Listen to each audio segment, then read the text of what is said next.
I'm the bald and beautiful Brooks Rowland, and you're watching Scrum TV.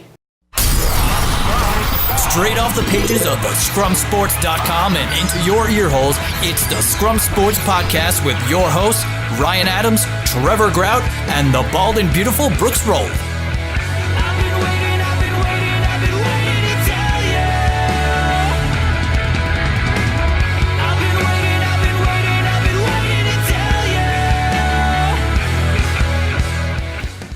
It's about that time. The NFL Draft is just a little more than 24 hours away. We are the Scrum Sports Podcast, and we are going to be chock full of NFL football talk today, especially about our beloved Tampa Bay Buccaneers. I am Ryan Adams, as always, the host of the Scrum Sports Podcast. My co-host along with me, Trevor Grout, Brooks Rowland, and in studio, the pug himself, the NFL expert extraordinaire for the scrumsports.com, the one and only Anthony Pugliese is joining us this week. Yes, it's that time. It is that time. It's the only time we actually have the guy in the studio, unless Brooks isn't here. You know what? It's not the official start of the NFL New Year. That's what, free agency, right? Correct. But it's probably the most exciting time of the new calendar year in the NFL. Well, around this time you start setting in. No football Sundays. Yeah. Sucks, and all the good shows are off season now, so them Sunday nights are a little rough, and at least now you get the whole weekend to do a little my team's gonna be so awesome because we drafted this guy, even though they probably don't have a chance. And it's funny because you look at all the grades that teams get 24 hours after the draft, and it's so funny as to, if you look back at the grades they get a year later, how many of these quote-unquote national pundits were so wrong. You every once in a while you get that diamond in the rough, but it's an exciting time. Brooks Rowland, how are you, buddy? I am doing fantastic. You know what I like even more than mock drafts or these post-draft grades? I actually like reading the articles that go back in time and do redrafts, like 4 or 5 years later. Those are fun to read. Those are fun. Trevor Grout. Yes? Good afternoon, sir. Hola, ¿cómo estás? Mi muy bien. No more Chipotle before the podcast? No more. I don't understand why you just turned into... no, we're good. So plenty of NFL draft talk today, but I want to start. By the way, going off of what Anthony said, I think a lot of teams, they're fans. Yeah? They think this great idea, yeah. Just an excuse to use Vince McMahon's entrance theme? They've got no chance in hell. Yeah. Line there. Shut up. Anyway, I want to start before we really get into the thick of the draft talk here. Brooks brought something to our attention before we started, and I think it's definitely that we're having a draft party at Gators Dockside. You're absolutely right. We're having a party at Gators Dockside. Good on you, buddy. It's going to be tomorrow, April 27th at Gators Dockside. We're going to have a few different prize bins that you can bid on. $2 prize packs. We're not prize packs. You say prize bin, people are gonna show up thinking it's like a huge Tupperware, Rubbermaid tub. Dude, we ain't got that much money. Okay, well, it's the same damn thing. It's if you went to our lightning draft party, if you went to our lightning event a couple months back, then you know what we're talking about. We're raising money for our school supply drive in July, and Gators Dockside's where it's at. It's going to be tomorrow again, April 27th from 7:30 to 11. Correct. And we've got a little promo code that you can use anytime, whether it's at a Scrum Sports event or whether you just head on in there yourself and watch a Rays game, watch if you're watching the NFL Draft this week with us, or if you're watching any remaining NHL playoff hockey. What is that code there, Trevor Grout? I was going to try to go bilingual with it and go Spanish. I was trying to remember all the Spanish numbers in my head. I got to past 813, and I'm like, crap. Yeah. You don't know the Spanish numbers 1 through 10? To a point. 1, 2, 3, 4, 5, 6, 7, 8, 9. Diaz. Yeah. What's the promo code to get free beer, Trevor? Never mind. I was going to If you're on Scrum TV, you're seeing it in front of you, but for those of you that are not subscribed to our YouTube channel... 813-777-2786. I'm going to actually record that. Yeah. Just so if I'm ever not here, because God knows you don't remember it. Oh, I could just You could just press a button and it just plays my voice. Well, no, if you're not here, that'd be an awful button. I was going to say, if he's not here, why would I want his voice on the show? Exactly. I'll just pull up the. Yeah, see, we're all nodding in approval. There you go. Pretty much. Head over to Gators Dockside anytime, but especially You all to our are draft party. pissing off the guy who controls the board. Yeah? Probably not a wise choice when I could just go, hey, Pug, why don't you go ahead and say something? Oh, boy. Anyway. See, He's so petty. He really is. All right, so Brooks brought something to our attention. I didn't give him the satisfaction. Before we went on the air here today, something that's a little concerning and maybe something a little. I mean, you know, Trevor Brooks, you guys were around Nikita Kucherov all of the Tampa Bay Lightning season, but is this a little out of character for him? Brooks got some screenshots of some tweets that Nikita Kucherov apparently was on a Russian radio station. You said it sounded like It looked like he did an interview with a Russian website. Apparently, this was a interview, I guess, that he did with this guy named Pavel Lysenkov, who's a sports writer for this site called Sovietsky Sports, which I guess is like a Russian site. Spell the last name. That would be. Let me look it up. Lysenkov. there you go. And it's kind of in broken English, and you could tell it's almost like a literal. Was this from today, or was this? This was from about an hour and a half ago. Because the only one I have with him. Well, if it was from an hour ago, it might not be. That's a. All right, so what's the Twitter sphere saying?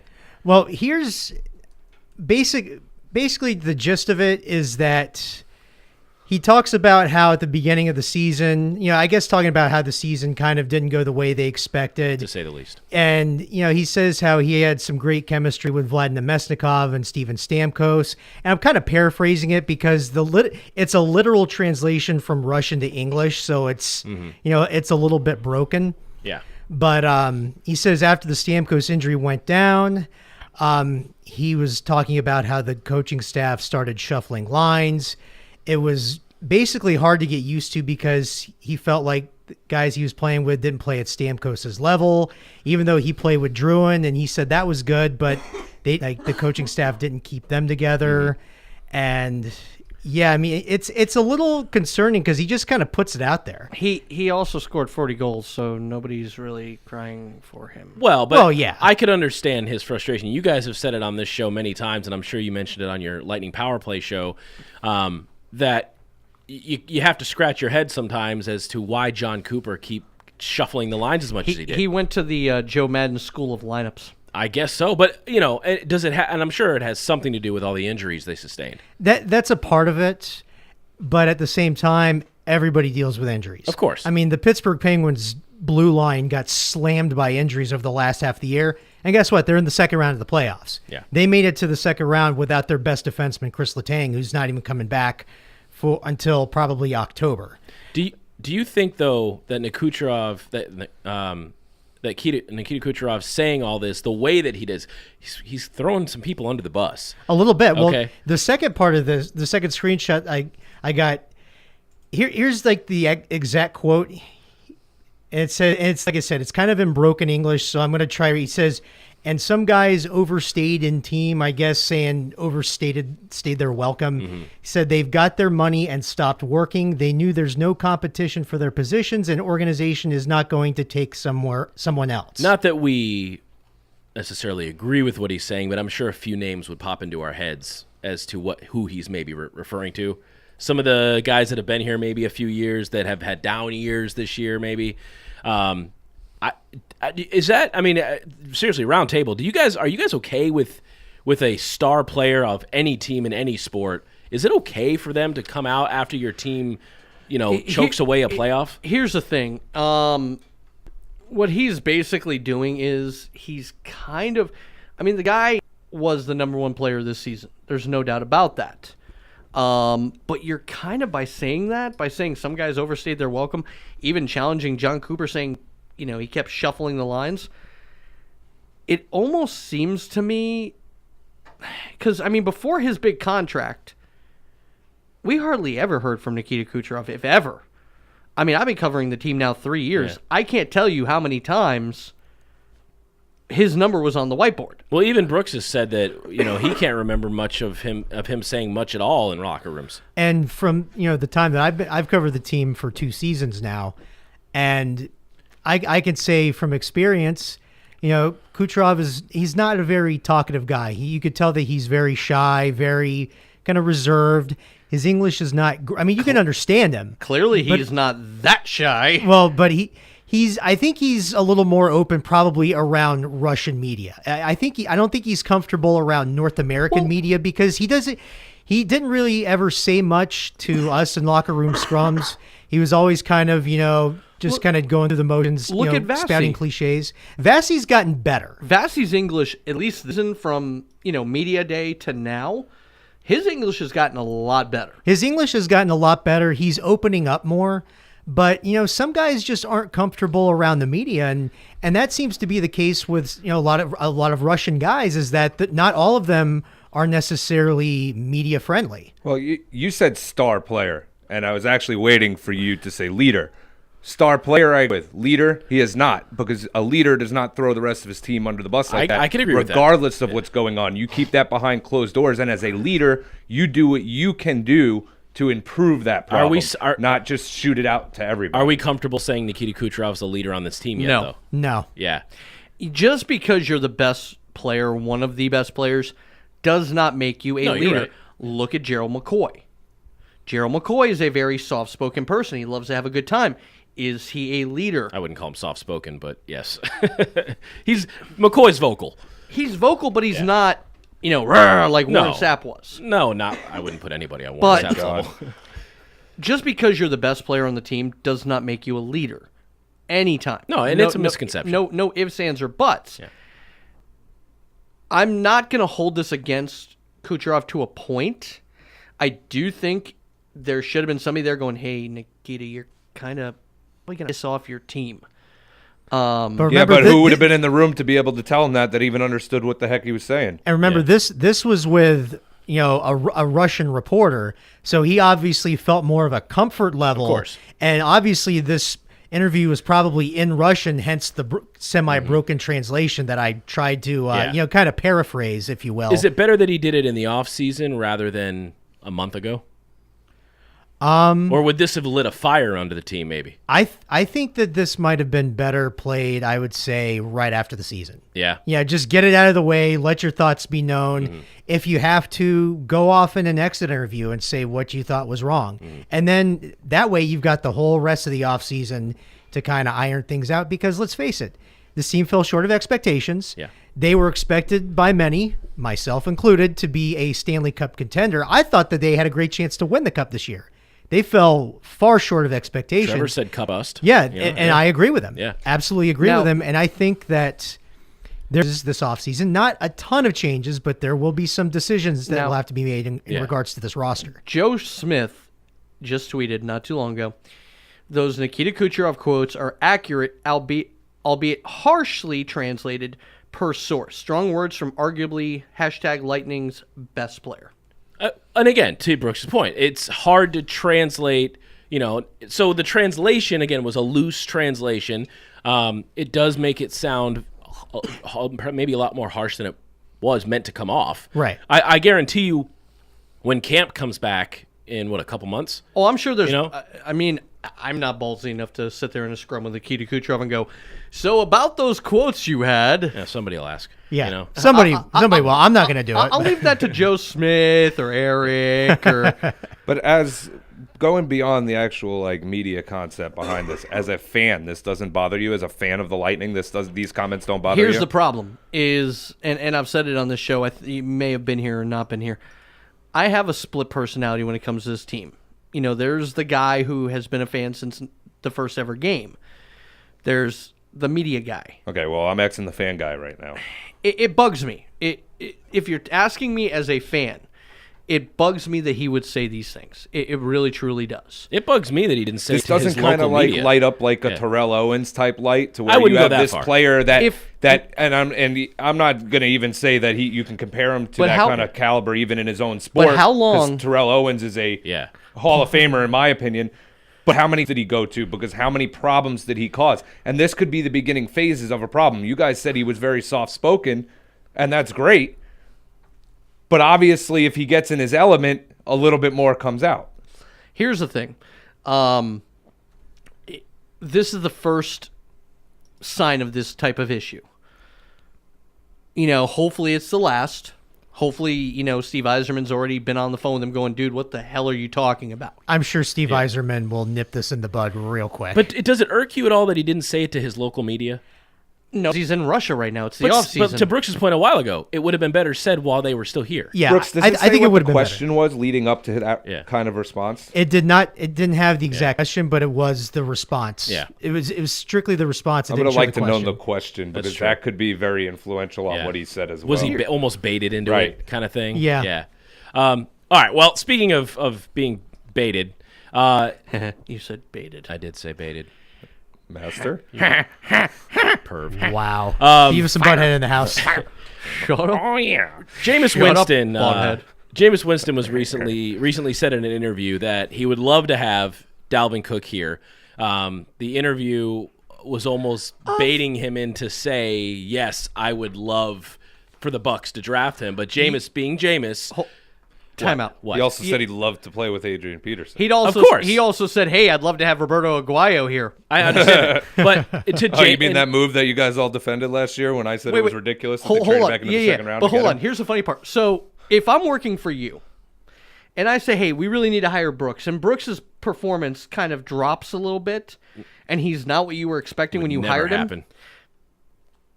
And he wasn't what you expected when you hired him, and then I come to you and go, hey, let's hire Anthony. Are you really going to take my advice when I tell you to hire Anthony because of the bad recommendation I apparently gave you? But to the point, I was trying to get to a point that probably would have answered your next question.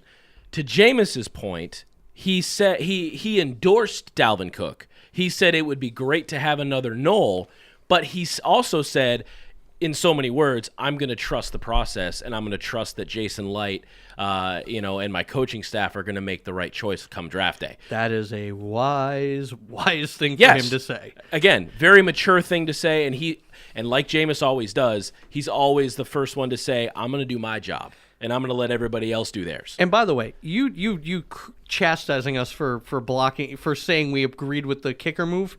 At the time, when you look at it and you go, okay, they just drafted the most accurate kicker in NCAA history. My only problem From was they within traded 40 up. yards. Yeah. From within 40 yards. Yeah. And he wasn't even accurate with that because his freaking extra points he missed. If it was, let me Not flip this everybody can- around not with you. everybody Actually, can be Blair after Walsh. this season that the Bucs had this year, if they had the kicking problems they had 2 years ago and moved back into the second round to get Aguayo this year, I'd be okay with the move. But last year, when they're a team who still needs some work to be able to be a playoff contender, because now going into this season, they are a playoff contender. They had Connor They're Barth. not a team that they're going, okay, we're going to take the next step. They're the team they better have already taken the next step, and it's essentially like you guys were saying with the Lightning, how you said it was cup or bust. It's playoffs or bust for the Bucs this season. No, it is. It is. But here's the thing. You look at it, and I can't even remember the name. Brooks, correct me. What was the name of that kicker that we got from Detroit that sucked? Brinza. Kyle Brinza. So after they let him go, they brought in Connor Barth, Who was very good. was fine. who was very good. Yeah. And at that point, I'm like, okay. First of all, they should have never gotten rid of him in the first place when they did. franchise tagged Connor Barth. Yes, they should have never gotten rid of him when they did, but they got rid of him at a point and brought in some other jackass kicker. The Irish guy. Patrick Murray? Yeah, Patrick Murray. The soccer. Irish guy. I don't even think he was Irish, was he? He's got a very Irish name. Anyway. So does O'Halloran, but He was one of those, wasn't he one of those Australian kicker guys that learns how to Probably. kick from all the rugby guy? But my point is, so if, and I agree to your point, had the Bucs had the kicking troubles they had last season, they brought in Aguayo as a draft pick this year, I see it. But when they drafted him, they had Connor Barth, who is still one of a very accurate, and I think he's a Bucs record holder for kicks. I didn't understand it at that point, but I'm like, okay, you're bringing in a younger kicker. Hopefully he can turn into like a Morton Anderson who was with Minnesota for 45 years? It was a long time. I was seeing it as this is a young guy who could stay with the Bucs for a very long time. It's shit or get off the pot. Trevor was banking on a franchise kicker. Well, I mean, even with a franchise kicker, like I said, if you're going to trade up, if you're going to draft a kicker before the third round, essentially. By the way, our digital directors team, drafted a kicker in the first round. Yeah, and And that's he's still worked out there. And pretty he's still damn there. well. Hall of Fame kicker, by the way. 17 years.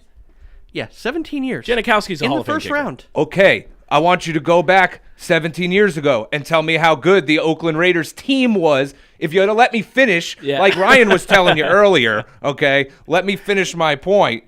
My point was, if the Bucs had a complete team and they moved up to draft a kicker in the second round, that's one thing. But they had holes and pieces that they're trying to fit the puzzle pieces together to start taking that next step. You do not need to trade back into the second round to get a kicker. No, and Yeah. I agree with them drafting Aguayo. Do I agree where they drafted Aguayo?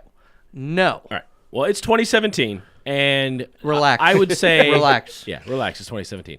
I would wager 80% of the national mock draft experts out there have the Bucs taking, at least today, 24 hours before the draft. Most have them taking Dalvin Cook. Well, of the 6 that are on NFL.com, including Charlie Casserly, Maurice Jones-Drew, Bucky Brooks, let me see the other big name, Daniel Jeremiah, 5 of the 6 have Dalvin Cook. have Dalvin Cook. And, of course, Maurice Jones-Drew, the one actual former player, actually has the Bucs taking Jabril Peppers, the safety who just got pinged out of the combine with a diluted urine sample. I'm looking on NFL.com right now. Lance Zierlein, his draft has Dalvin Cook, 19 to the Bucs. Hold on. My whole thing about this is, are we really going to see 3 running backs drafted in the top 20 of this year's draft? I think so. I know it's a possibility. When was the last time that happened? It's been a while. A long time. And Because the yeah. running back's not as premium of a position as it was now. You get 3 But or 4 good years with out of a what running happened back. last year and seeing what the Cowboys were able to do, it's going to influence Of other course. teams to go after that home run guy like Ezekiel Elliott. If was they've for the already got an Cowboys. offensive line in place, though. That's Well, I mean, yeah, that is definitely yeah. true. I mean, you put a rookie guy behind arguably the best offensive line in the league. Yeah. By the way, this is just funny to me. I'm looking at the Dolphins Oh, draft. Hooker, Taco, and then Forrest Forrest Lamp. Lamp. That is which, if pretty you funny. take LA and put GU, Forrest Gump. yes, that's a pretty funny lineup there. But Why? See, we Don't can even make the- start. Don't even start I already- shaking your head I at can me. mark I'm it for him. already I love shaking my Lamp. head. yeah, there you go. Get the I Love Lamp shirt going. All right, so Yes. That would let's be get him. yeah. Let's get him in Tampa, and let's get Greg Wolf on that, so we can get that on the Tampa Bay Bands for the ScrumSports.com. I've also seen people say John Ross is going to the Bucs. That's another one I've seen out there. And here's my issue with that. I've said it on the show. I've said it talking to Ian Beckles on his Sunday show on the Bone. If you take a wide receiver in the Bucs position, if you take a wide receiver in the first round with the depth chart the Bucs have right now, he's going to be a 3rd or 4th wide receiver on your depth chart who you're paying best. first round money to. That's ridiculous. As much money under the cap as the Bucs have right now, you'd have to pay your first round money to be a 3rd or 4th wide receiver on your depth chart. The Bucs aren't taking a wide receiver. The other thing I'll say, they're not taking a tight end either. If they didn't I have agree with Cameron that. Brate, if they were still in the Brandon Myers, Austin Safarian Jenkins camp, I still don't think they take a tight end in the first round, but that's a little more weight towards well, that. I mean, Austin Safarian Jenkins was supposed to be the next course great he was. tight end. The talent was there, but the head wasn't. No, No. exactly. But at the same time, it's like, again, first-round picks get first-round money, which means you draft a tight end in the first round, he's making more money than Cameron Brate, who's a top 5 tight end in the NFL now. Well, it depends on where in the first round you get drafted, Yes. because there is a scale. Every I get spot it. is different. No, I get it, but it's still a first-round pick. In essence, what you're saying when you draft in the first round, you're saying this is our number 1 priority.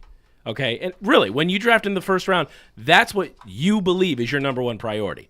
Now, there's all these Or rumors. best player available. But in hate either that. situation, in Yeah. situation, I agree with you. Yeah. I don't think that's the right end to go, the right way to go. There's and that is a debate that can be a never-ending debate, and I don't know that there's a right or a wrong way to it. The whole you draft the best player available, I hate that way of All right. drafting. So But it according works out to sometimes. according to Yeah. SportTrack.com, they cover cap of every major organization out there, every major franchise, whatever. At the number 19 pick, the total value of the contract is $11,052,856. That's more than Cameron Brate. The 2017 cap hit for that would be $2 million. And it grows every year. And Yeah. the signing bonus would be $6 million. I rest my case. He'd be making more than Well, Cameron Brate. let's go to teams. But I mean, Brooks, am I totally off base here? I mean, if you're Jason Light, do you draft the bat at 19 unless you move up or down? Do you draft the best player available with the Bucs being a playoff contender? I would rather draft best player available than really reach for a need. I Now, want you now to if you reach, yeah. now if you have a need and you're in a good position where they're at, in the middle of the first round, Yeah. I still think you can draft for need and get the right guy. Like say a Jabril Peppers. Well, you or need a get- Jabril Peppers. Yeah, or say you get a running back like Dalvin Cook, Christian McCaffrey. But at the same time, like I'm a proponent of it depends on where you're at and exactly what need you have. If you have a few needs but nothing glaring, then I think you go best player available. Cameron Brate, $690,000 on a 1-year contract. Mic drop. Yeah, I Don't drop the mics. I have to fix them.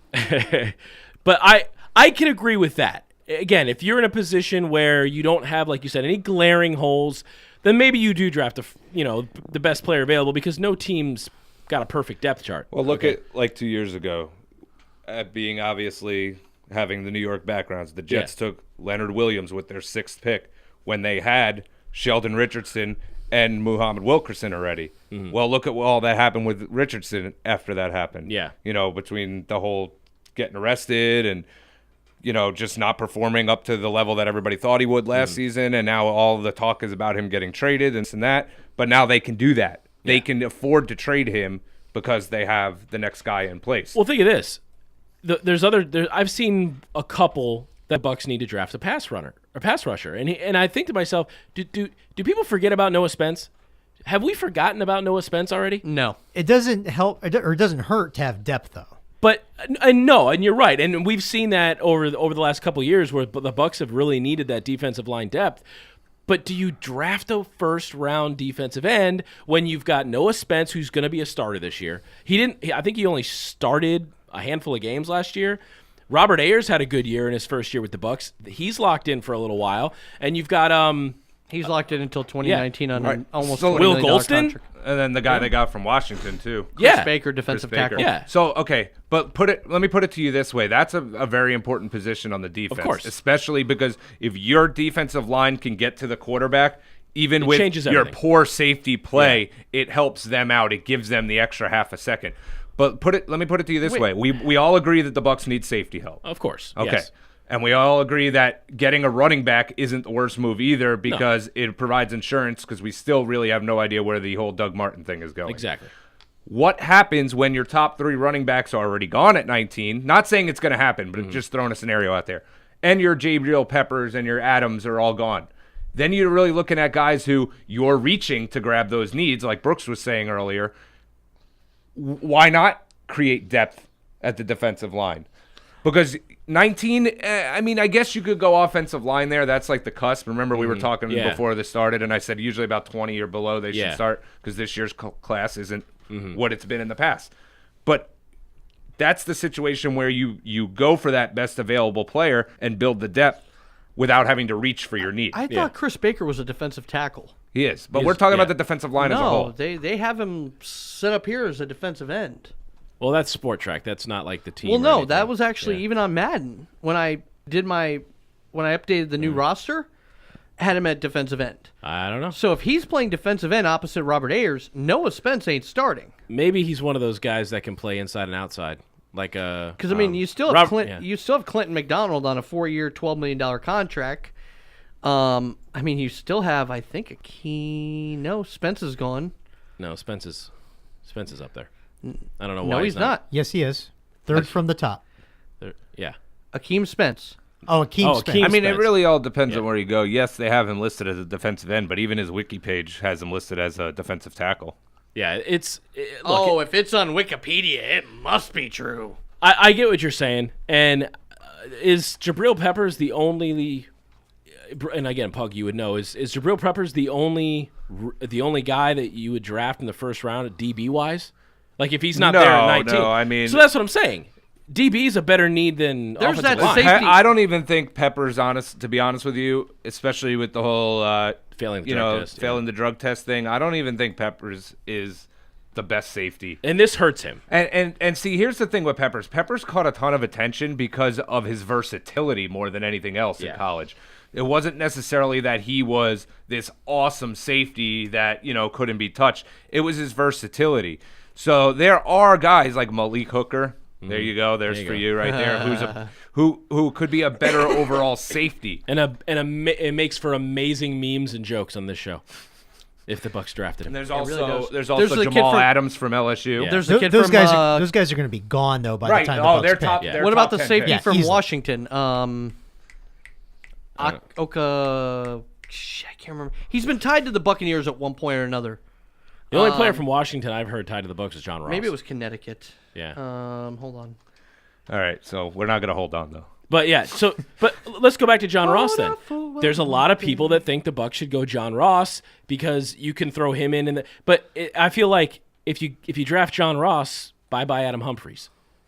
Because in essence you'd be putting John Ross where Adam Humphries is. He'd be returning kicks. He'd be returning punts. Can I say one thing real quick though? What? I was actually in the mall yesterday. I hate that hat.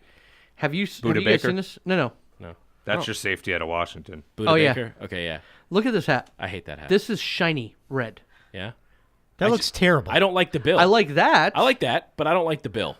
No thanks. The I, bill- I like simple hats that aren't too loud. Ooh, look, a butterfly. pretty much. Trevor Grout, ladies and gentlemen. Yep, that's what happens with this Hey-o. show. Oh, by the way, the safety whose name you couldn't pronounce, you're thinking of Obi Melifonwu from UConn. That guy. How is it I can do hockey and pronounce some of the hardest names? Those in are the world, hardest names Yeah. that there are. and I can't Hockey pronounce that names. one. Yeah, well, you've been in the locker In room. football, for you get a years. lot of hard first names. Yeah. In hockey, the last names are rough. Football taught me 100 different ways to use the word Sean. Spell the word Sean, use the word Sean, Put whether things it's in front of it, put things Yeah. behind it. Exactly. All right, so what are we going to be talking about after this draft is over? Are we going to be talking about welcome to Tampa Bay, Dalvin Cook? Are we going to be talking about John God, I hope Ross? Are we not. talking about? I mean, obviously, if you're going to go by all the national mock drafts, but if you go to the scrumsports.com, you can see the Pugs Kennel, the return of the Pugs Kennel. Pug, give our listeners or our viewers a little insight as to if you're Jason Light and you're on the clock tomorrow at 19, where are you going if you're the Tampa Bay Bucs? Well, I think that it comes down for them between who is going to be available at the running back position between Dalvin Cook and McCaffrey. I personally feel that Cook is going to go before McCaffrey, so I think McCaffrey's the pick. If for some weird reason all three of them are gone, then you look towards your safety position and your Jabril Peppers. By the way, after he got done with his draft, we were on the phone. He goes, "Oh yeah, you'll like my draft. Why? Because I was forced to take the guy you were saying they were going to take." And I'm like, "Because you said they weren't going to." Well, if you remember like a month ago when Brooks was out, Yeah. we talked about this, and he asked me that specific question of a McCaffrey or a Cook, and I Yeah. said, "Oh, there's no way, until they figure out exactly what they're doing." And I've kind of, with all the research and everything I did, I kind of went back to that route. Like I think, yeah, that's gonna be their possibility. Here's my question though: if the Bucs, and they may have 24 hours before the draft, they may have a pretty good idea of where they're going to go. But as we see every single year, the draft changes so much. So what I'm thinking is, if they're set tomorrow on we're going running back, if there's one of these top 3 running backs there at 19, we're taking them. You got to believe in the next 24 hours there's going to be a decision about Doug Martin made. Well, here's the other thing is possibility. Adam Schefter this morning said that the Buccaneers are currently discussing with 3 different teams trading down from the 19 pick and possibly out of the first round. out of the first round. You can go to the scrumsports.com and read Trevor Grout's article all about that. Do you want to? I have a thought wait, of what wait. those teams are. That's wrong. You just got like a twinkle in your eye. Like, Yeah. just put a giant Twinkie in front of Well, you. because You're like, when you told me about this morning, I thought about it. I'm like, well, what 3 teams could it possibly be? And I think 2 of them. One is the Green Bay Packers, if the Green Bay Packers do use that spot to move up, look for them to take either the McCaffrey or the Cook that's available. Now, right now, Darryl Smith left the Bucs, so now they've got Quan and Levante David and looking like Devontae Bond. Could the Bucs, and I'm throwing this out there, this is, could they go after a TJ Watt? I think that might be a little bit of a reach for TJ Watt, but I'm not going to rule against it either. Would drafting a linebacker be It so wouldn't bad, be crazy. you know? I mean, because if you think about their linebacking core, they run the 4-3. It's going to be, Levante David and Quan Alexander are obviously your those are your center guys, points. And then who do you have on the other side? I mean, that was Darryl Smith's position last year. And he played well. Yeah. Played well last year. Older guy, though. Right. Yeah. You're going to need the future of that position, too. So I wouldn't completely rule out a linebacker thought. And if he's anything like his brother... Well, actually, there's I mean, only of one. course, it's his brother he's talking about, but J.J. Watt said that he is more developed at this stage right now than he was coming into the NFL draft. Now that's saying something. It really because is. we all know how good J.J. Watt is. When he's on the field, of course. Well, come on now. J.J. Watt's career, God forbid, was over today. The guy's still borderline Hall of Famer. He's still going to be considered for the Hall of Fame, Absolutely. even if his by the way, career was It'd over be like today. the defensive version of Terrell Davis. I see Absolutely. it. Yeah, and I think that's a possibility, too, if they don't move up from that spot. But Yeah. I think Green Bay and the other team I was going to say is Houston. If Houston doesn't feel that they can get the Patrick Mahomes at that spot, or they feel that, or for some weird reason, one of your top two, Deshaun Watson or Mitchell Trubisky, fall Yeah. to the Bucs around that spot, it could be a possibility there. well, I mean, they have... I don't think the Texans are a team that makes a trade before the draft starts. Mid-draft, yes. They have the Browns currently taking, and this is Daniel Jeremiah, one of the top draft guys out there right now. They have the Browns taking Mitchell Trubisky with the number 12 pick. I butchered the hell out of it. I know I did. Patrick Mahomes right behind him. And where's See, Deshaun? there is a possibility the Cardinals could go quarterback as well because, Carson Palmer's not getting any younger over there either. I believe this is going to be the last season for both Palmer and Larry Fitzgerald. Am I missing Deshaun Watson? No, he's all the way down. If you keep scrolling, they have him going to – the couple guys have him going to the Chiefs. See, they have Watson. It says projected trade. But to in the Daniel Jags. Jeremiah, I'm not seeing him anywhere in Daniel Jeremiah's first-round draft. Keep going. Yeah, he was. He's with the down there Chiefs, at the I bottom, think. I believe. Yep. there we go, At the Kansas City. Chiefs. Yeah. 27.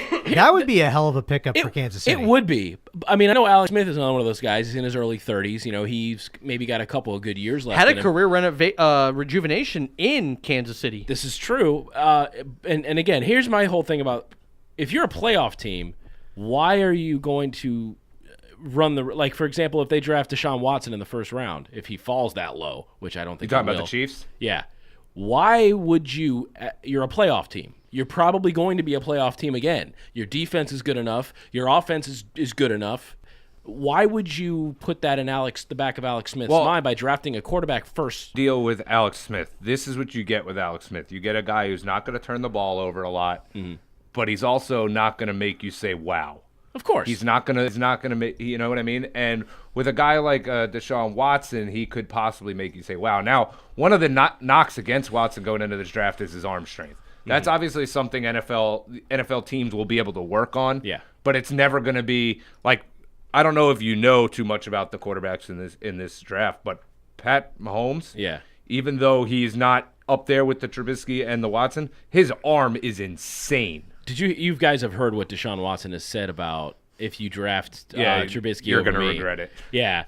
I kind of like that. Love it. I think there's a little bit of you can be a little arrogant when you're projected to be a number one, not just number one pick, a number one overall pick. Some teams have him at. Here's the way I look at it as well is that about Deshaun Watson, you got to have a little bit of arrogance if you're a quarterback. Yeah. There's two positions in football where you have to have a little bit of arrogance, B, a very short memory. One of them is corner, the other is quarterback.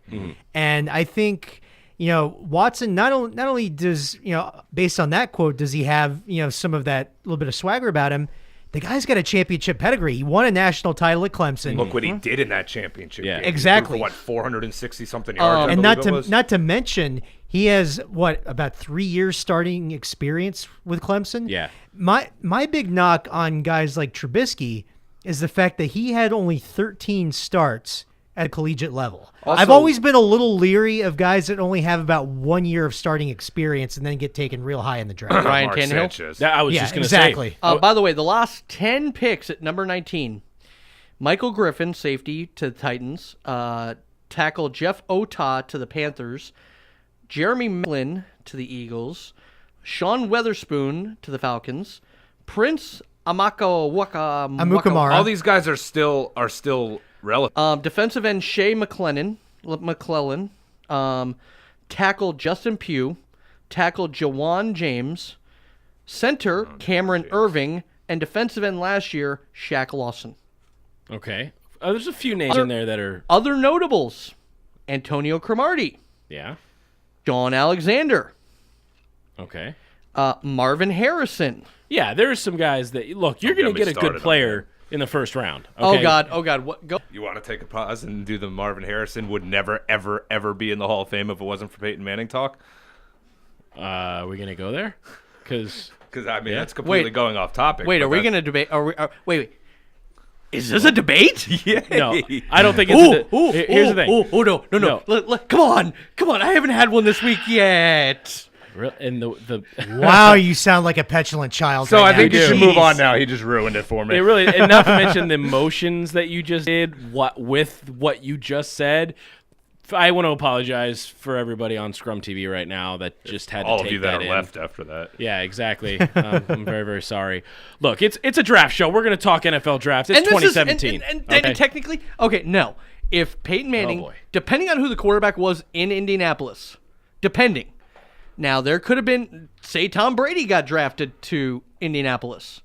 You think Marvin Harrison wouldn't have been a Hall of Famer if Tom Brady got drafted to Indianapolis?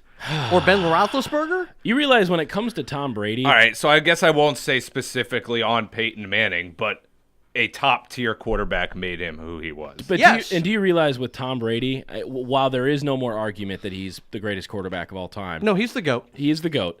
You do realize a lot also had to do with the coach he's been with his entire career too. You can't say Tom Brady's the GOAT without attaching Belichick. to him. You can't. But here's another side to that. Would Tom Brady still be Tom Brady if he played for Rex Ryan and the Jets? No. Or Tony Dungy in Indianapolis? No.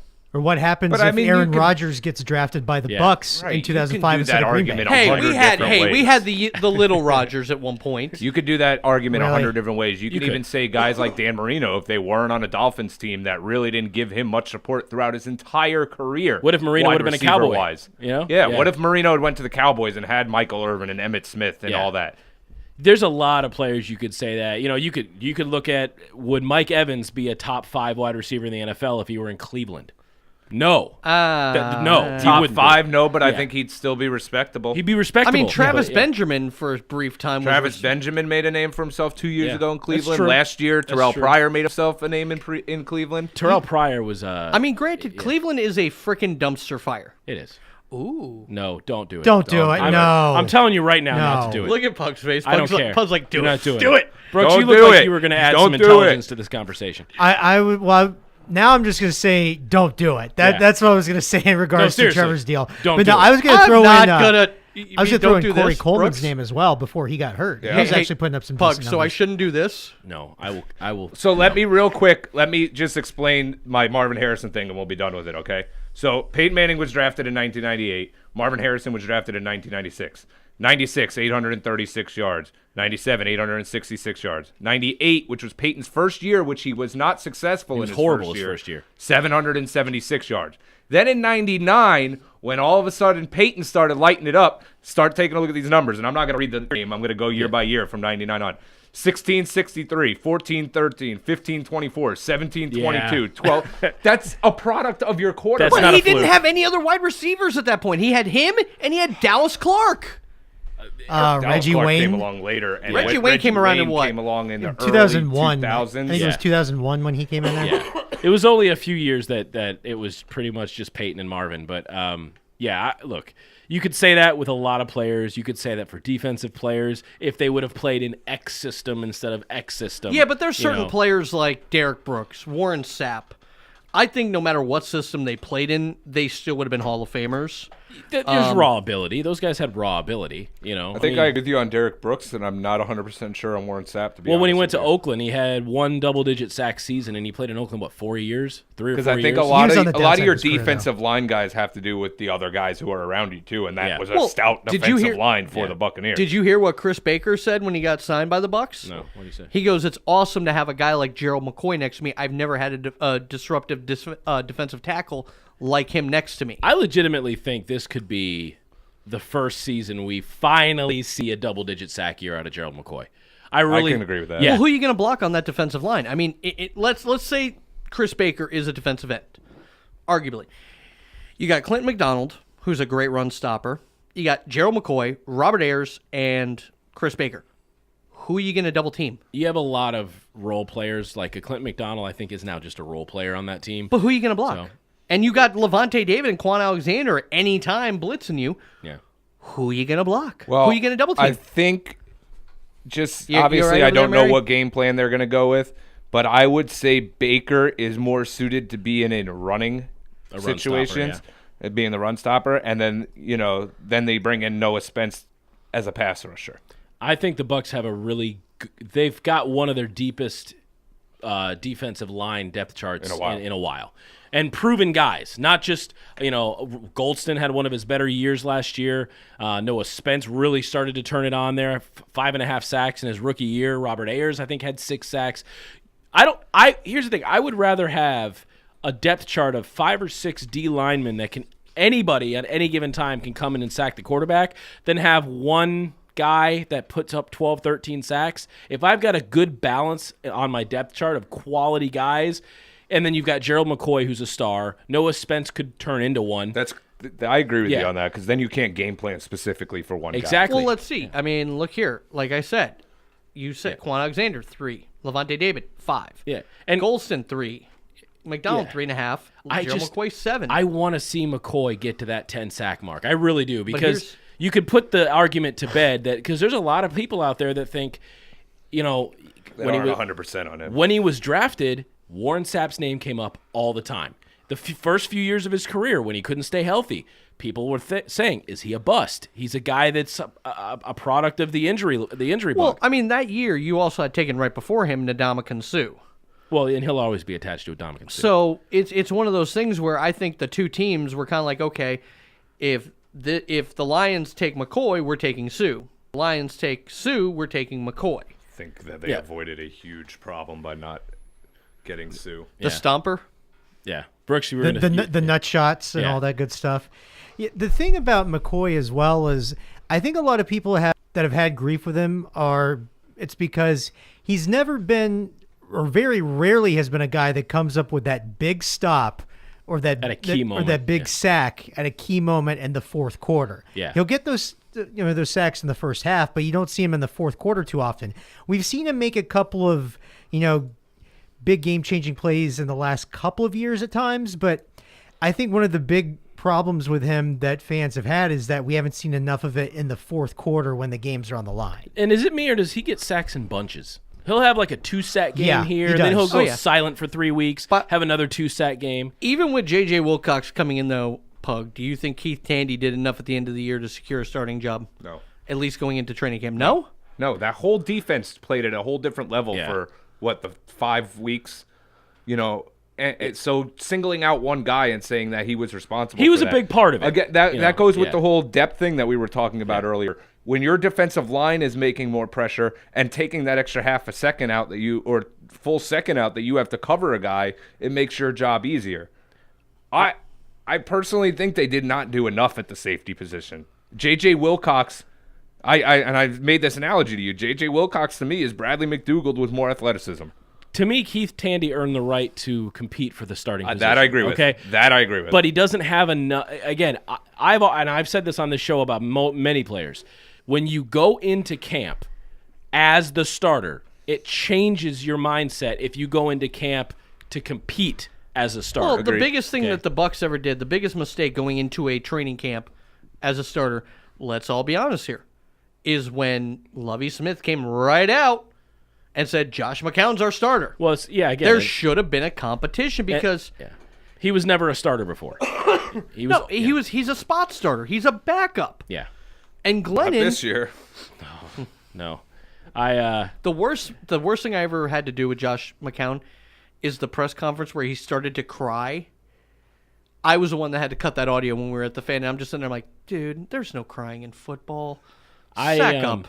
I really believe, and I said this a couple weeks ago when Chris Dunn was on with us. I said, with the whole Doug Martin thing especially, if you don't cut Doug Martin, and I think that all hinges on if they draft a running back tomorrow. If you have Doug Martin on this roster with the money you're paying him and with the fact that you already don't have him for the first few games of the season, I know. If he's in camp with you, it's his job to lose. It really is. Because if he's healthy, he's an elite back in the league. He's proven that. There's no ifs, ands, or buts about that. If Doug Martin plays 16 games or every game that he's healthy in this upcoming seasons, he's an elite runner in the game in the NFL. The 16-game thing I agree with you on. But he seems like even if he gets injured for 4 games, he doesn't come back the same. He never comes back 100%. I don't know if that's them rushing him back to try and have him make an impact or what it is. I'll be honest with his you. healthy seasons, he's been lights out. Well, His he's working seasons out. where he hasn't been healthy, it's been awful. He's reported to optional voluntary workouts, which I think is a good sign. He did not appeal his suspension, which I think is a good sign. You were suspended the last game of the last year, which cuts out a game of this season. I think that's a very good sign for him. If Doug Martin comes back in week 4 and is not healthy, that's on him. Okay? And then your decision's made. You either run with Jacquizz Rodgers if you haven't drafted a running back for the rest of the season, and you cut Doug Martin at that point. Well, here's another thing, and I want Anthony to answer this because Chris and I got into a debate about this. 3 games in, Jacquizz Rodgers is running like a bat out of hell. Maybe top 3 in the NFL in rushing yards. If he's playing at that high of a level at that point and Doug Martin comes back in week 4, who do you start? You still start Martin. Yep. And again, part of that in my mind... I'm shutting your mic off. No, seriously. Part of that, and maybe you'll agree with me too, part of that in my mind is the money you're paying him. Exactly. Okay? Brooks? If I had to... You have a gun to your head, you have to answer. I'm going to say that I still think you start Rodgers, but you eventually work Martin up into the point where you're starting him again. Maybe not in that first game back. I would be okay with Let me that. throw this to you in a business perspective. You're working at this firm, lawyer's firm, and you have this female lawyer who is your number 1 lawyer at this firm. She gets pregnant and has to go have a child just because and while she's gone, somebody comes in and fills in and closes out this huge case worth millions of dollars for the firm. It doesn't mean that when she comes back, you're not going to have her, who is your top girl there at the firm, you're not going to have her come back and step into the top cases here's again the when difference she comes is back. that's a pregnancy. You're talking about a guy who violated the substance abuse policy. This guy's hooking on the pregnancy, not actually catching the point. I see Pug's comparison, and you know he's right, and it's kind of how go back to the Alex Smith, Colin Kaepernick situation. You know, there was an injury involved. One guy stepped in. They were winning, but you know, on the flip side of that, Alex Smith was 8-1.